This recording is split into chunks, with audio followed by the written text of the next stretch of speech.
Good evening students, welcome to maths coaching in Bengali YouTube channel. আজকে আমরা নবম শ্রেণীর বৃত্তের পরিধির আরও কিছু অঙ্ক নিয়ে চলে এসেছি। তোমরা এর আগের হয়তো ভিডিওগুলো খেয়াল করে থাকলে দেখবে অলরেডি 3টে ক্লাস করানো হয়েছে, পার্ট 1, পার্ট 2, পার্ট 3 নামে। সেই 3টে ক্লাসে আমাদের বৃত্তের পরিধির কোষাধিকি 16 চ্যাপ্টার থেকে বেশ কিছু অঙ্ক করিয়ে দেওয়া হয়েছে, অর্থাৎ 1 দাগ থেকে 13 দাগ অবধি অঙ্ক কিন্তু করে দেওয়া হয়েছে অলরেডি আগের ক্লাসগুলোতে। সেই ক্লাসগুলো তোমরা যদি দেখতে চাও তাহলে এই ভিডিও ডেসক্রিপশনে তার লিঙ্ক দেওয়া থাকবে, তোমরা সেগুলো দেখে নিতে পারো, তাহলে এই ক্লাসটা বুঝতে আরও সুবিধা হবে। আজকে আমরা মূলত কোষাধিকি 16 14 নম্বর দাগ থেকে অঙ্ক শুরু করব। চলো শুরু করে যাক। 14 নম্বর অঙ্কটা কি বলছে? 14 নম্বর অঙ্ক বলছে দুটি বৃত্তের পরিধির অনুপাত 2:3 এবং তাদের ব্যাসার্ধের দৈর্ঘ্যের অন্তর হচ্ছে 2 সেমি। বৃত্ত দুটির ব্যাসের দৈর্ঘ্য হিসাব করে লিখি। তাহলে পরিধির অনুপাত 2:3 দেওয়া আছে, আর ব্যাসার্ধের দৈর্ঘ্যের অন্তর মানে হচ্ছে বিয়োগ, অর্থাৎ দুটো বৃত্তের ব্যাসার্ধের দৈর্ঘ্যের বিয়োগফলটা বলা আছে 2 সেমি। বৃত্ত দুটির ব্যাসের দৈর্ঘ্যটা আমাদেরকে বের করতে হবে। প্রথমেই আমি যেটা করব সেটা হচ্ছে দুটি বৃত্তের ব্যাসার্ধটাকে ধরে নেব। ধরি প্রথম বৃত্তের ব্যাসার্ধ সমান R1। এখানে যেহেতু এককটা সেমিতে দেওয়া আছে তাই আমরা R1 সেমিও ধরে নেব, R1 সেমি। এবং দ্বিতীয় বৃত্তের ব্যাসার্ধ ধরে নেব সমান R2 সেমি। তাহলে দুটো বৃত্তের ব্যাসার্ধ ধরা হয়ে গেছে R1 R2 সেমি। এদের পরিধির অনুপাতটা বলে দেওয়া আছে 2:3। তাহলে আমি এদের পরিধিগুলো বের করব। অতএব প্রথম বৃত্তের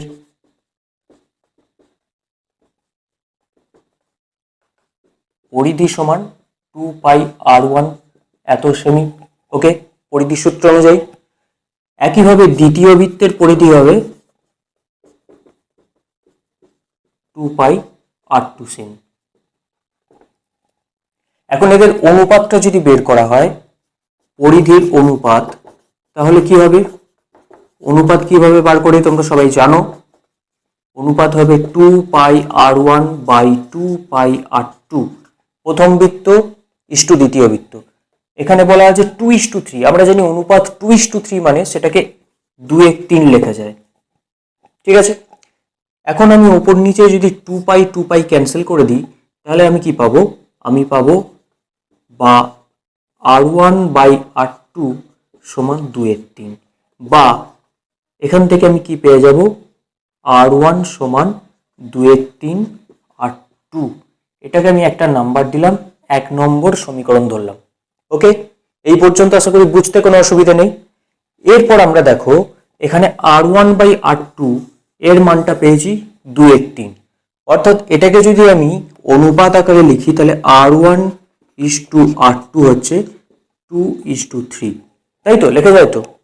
এখন এখানে দেখো R1 R2 2 3, বুঝতেই পারছো R1 এর ভাগটা R2 এর ভাগের থেকে নিশ্চয়ই কম, কারণ R1 এর পরিমাণ হচ্ছে এখানে 2, R2 এর পরিমাণ হচ্ছে 3।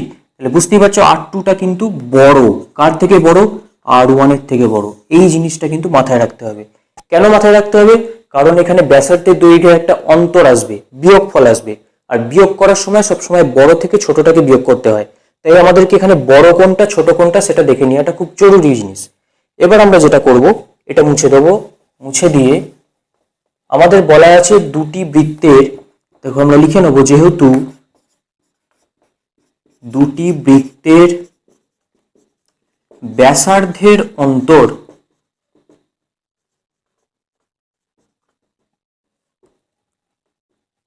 সমান 2 সেমি। ওকে, বলা আছে 2 সেমি, বইতে দেখতেই পাচ্ছ তোমরা। অতএব শর্তানুসারে আমরা কি করব?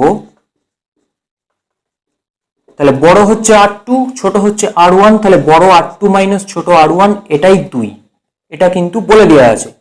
এখন আমরা দেখো 1 নম্বর সমীকরণে কি পেয়েছি? R1 সমান 2/3R2।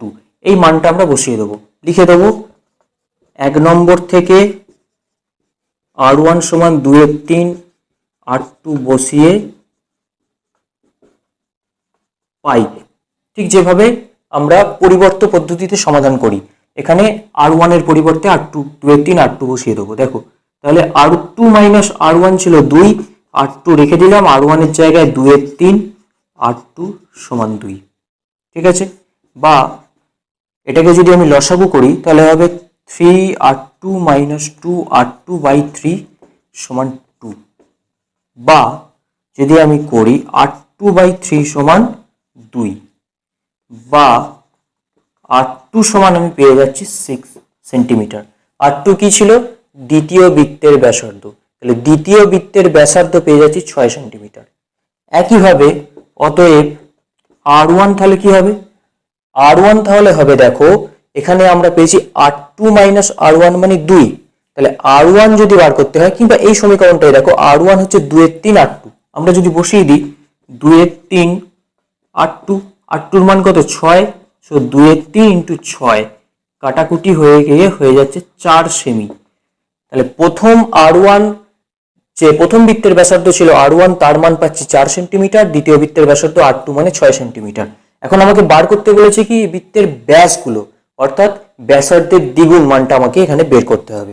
অতএব প্রথম ও দ্বিতীয় বৃত্তের ব্যাস যথাক্রমে আমি একবারই লিখে দিচ্ছি।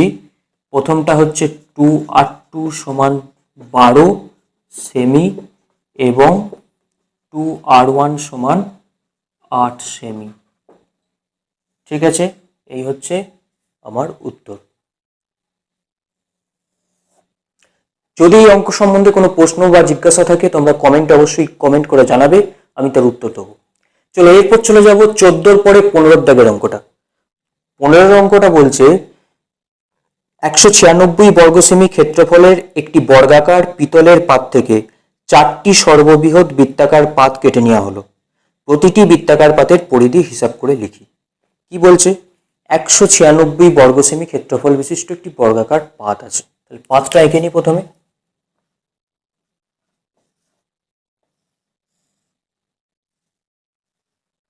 এই হচ্ছে বর্গাকার পাত, যার ক্ষেত্রফল হচ্ছে 196 বর্গ সেমি। এখন এর এক একটা বাহুর দৈর্ঘ্য এখানে বলা নেই, শুধু ক্ষেত্রফলটা বলা আছে। প্রথমেই আমরা যেটা করব, এই বর্গক্ষেত্রের একটা বাহুর দৈর্ঘ্য আমি ধরে নেব, নাম দিয়ে দিচ্ছি ABCD। এবার ধরি বর্গক্ষেত্রটির বাহুর দৈর্ঘ্য সমান x, এককটা হচ্ছে এখানে সেমি হবে, যেহেতু ক্ষেত্রফলটা বর্গ সেমিতে আছে। অতএব যদি একটা বাহু x সেমি হয় তাহলে বর্গক্ষেত্রটির ক্ষেত্রফল কি দাঁড়াবে? আমরা জানি বর্গক্ষেত্রের ক্ষেত্রফল হচ্ছে বাহু স্কয়ার, অতএব x স্কয়ার বর্গ সেমি। এখন আমার ক্ষেত্রফলটা বলে দেওয়া আছে কত না 196 বর্গ সেমি। তাহলে আমি শর্তানুসারে কি করতে পারি? শর্তানুসারে x স্কয়ার সমান 196, বা x সমান তাহলে কি হবে +√196। এখন প্লাস কেন দিলাম? কারণ আমরা জানি বর্গমূল করলে সবসময় প্লাস মাইনাস আসে, সবসময় এরকম লেখা হয় +-√1। কিন্তু যেহেতু এখানে x হচ্ছে বর্গক্ষেত্রে একটি বাহু যেটা ঋণাত্মক হতে পারে না, তাই শুধুমাত্র প্লাস চিহ্ন দিয়ে আমি তোমাদেরকে বোঝালাম।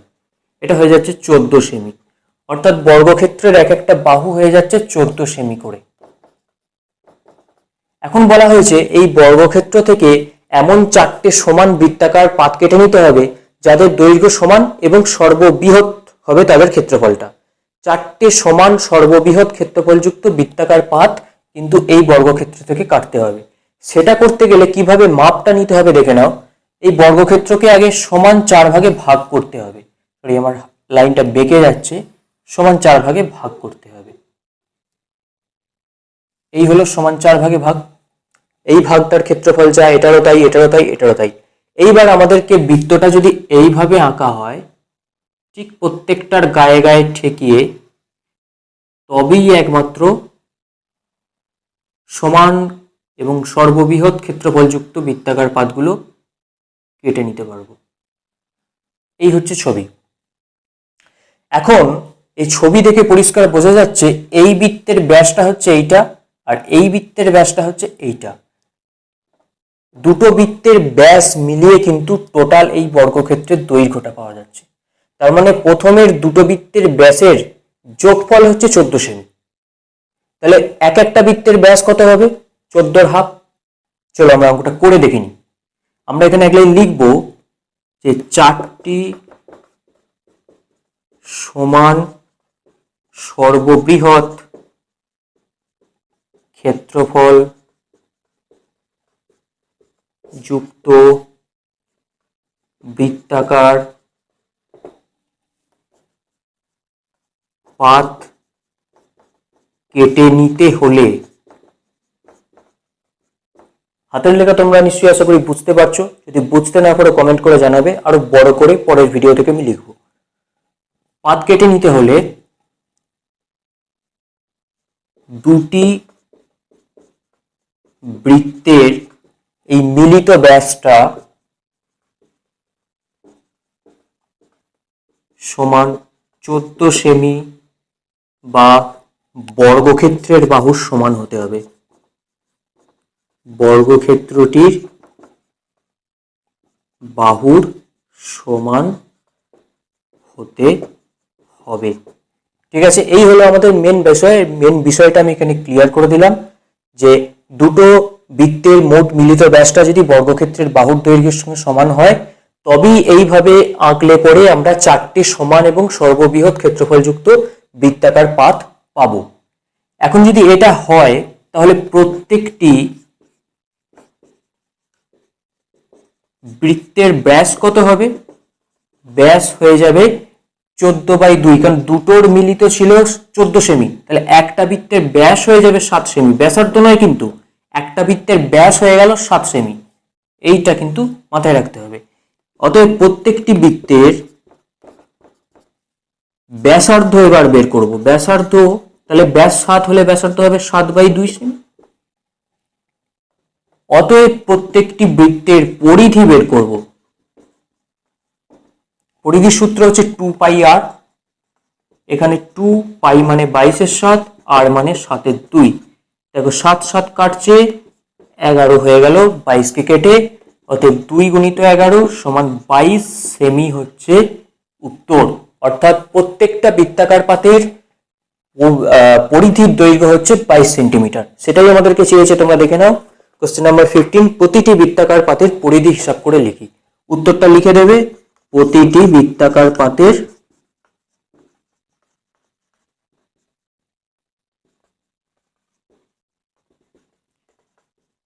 পরিধি সমান 22 সেমি। এরপরে আমরা চলে যাব 16 দাগের অঙ্কে। চলো 16 দাগের অঙ্কটা বলছে, দেখো একটি বৃত্তাকার মাঠের বৃত্ত বরাবর এক প্রান্ত থেকে অপর প্রান্তে যেতে নাসিফার যে সময় লাগে মাঠের ব্যাস বরাবর অতিক্রম করতে তার থেকে 45 সেকেন্ড সময় কম লাগে। নাসিফার গতিবেগ মিনিটে 80 মিটার হলে মাঠটির ব্যাসের দৈর্ঘ্য হিসাব করে লিখি। অর্থাৎ এই অঙ্কটা দেখে তোমরা হয়তো চিনতে পারবে, ঠিক 13 দাগের মতো অঙ্ক হুবহু, খালি ডিজিটগুলো পাল্টানো আছে আর কিচ্ছু পাল্টানো নেই। তাই তোমরা আগে এই অঙ্কটার সমাধানটা না দেখে 13 অঙ্কটার সমাধানটা দেখে এই অঙ্কটা করার চেষ্টা করো। না পারলে তবেই সমাধানটা দেখো। ওকে, দেখো এখানে বলতে চাইছে আগের অঙ্কটার মতোই, একটি বৃত্তাকার মাঠ, তার বৃত্তাকার মাঠের বৃত্ত বরাবর এক প্রান্ত থেকে অপর প্রান্তে যাওয়ার অর্থ হচ্ছে পরিধি বরাবর যাওয়া। তো পরিধি বরাবর যেতে নাসিফার যে সময় লাগছে ব্যাস বরাবর অতিক্রম করতে তার থেকে 45 সেকেন্ড সময় কম লাগছে, এটা বলা আছে। আর বলা আছে নাসিফার গতিবেগ হচ্ছে মিনিটে 80 মিটার, অর্থাৎ 80 মিটার দৈর্ঘ্য সে অতিক্রম করতে পারে 1 মিনিটে।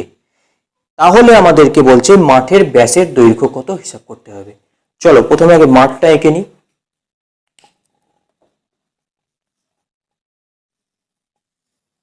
এই হলো আমার মাঠ, এই হলো কেন্দ্র, এই হলো ব্যাসার্ধ। তাহলে আমি প্রথমেই যেটা প্রশ্ন করেছে সেটা কি ধরে নেব, ধরি মাঠটির ব্যাসের দৈর্ঘ্য হলো 2r। ধরি মাঠটির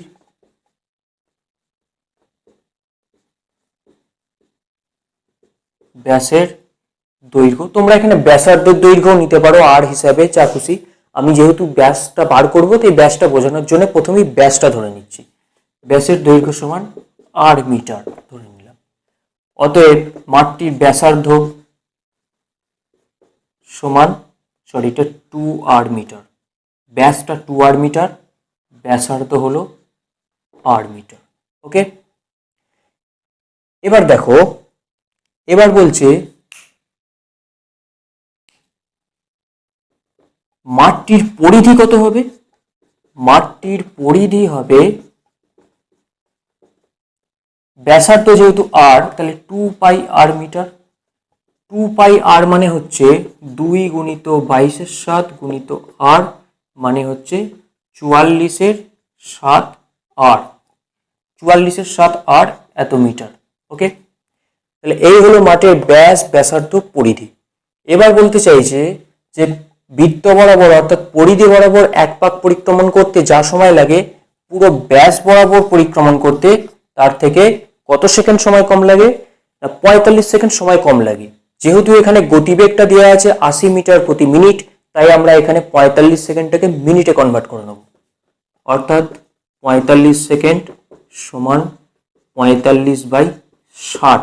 আমরা জানি মিনিট, সেকেন্ড থেকে মিনিটে যেতে হলে 60 দিয়ে ভাগ করতে হয়, একইভাবে মিনিট থেকে ঘন্টায় যেতে হলে 60 দিয়ে ভাগ করতে হয়। আর উল্টোটা যখন হয়, মিনিট থেকে যখন আমরা সেকেন্ডে যাই 60 দিয়ে গুণ করতে হয়, আবার যখন ঘন্টা থেকে মিনিটে যাই তখন 60 দিয়ে গুণ করতে হয়। এই নিয়মটা তোমরা আশা করি সবাই জানো, তাই এটা নিয়ে আর ডিটেলসে যাচ্ছি না আমি। 45 সেকেন্ড সময় 45/60, একে যদি আমি 9 দিয়ে কাটি বা 15 দিয়ে কাটি, তাহলে 3 15 45, 4 15 60 সমান হয়ে যাবে 3/4 মিনিট। অর্থাৎ 45 সেকেন্ড মানে 3/4 মিনিট। এবার দেখো, নাসিফার গতিবেগটা বলে দেওয়া আছে মিনিটে 80 মিটার, অর্থাৎ নাসিফা 80 মিটার যায় 1 মিনিটে। ঠিক আছে, তাহলে নাসিফা 1 মিটার যাবে 1/80 মিনিটে। পরিধিটা কত পেয়েছি আমি? 44/7r metre. তাহলে নাসিফা ওই 44/7r মিটার যাবে, 44/7r, সরি r ইন্টু 1/80 এত মিটার। এটা যদি আমি একটু স্লাইড কাটাকুটি করে নিই, 4 11 44, 4 20 80, তাহলে আমি পাবো 11/140 r মিটার।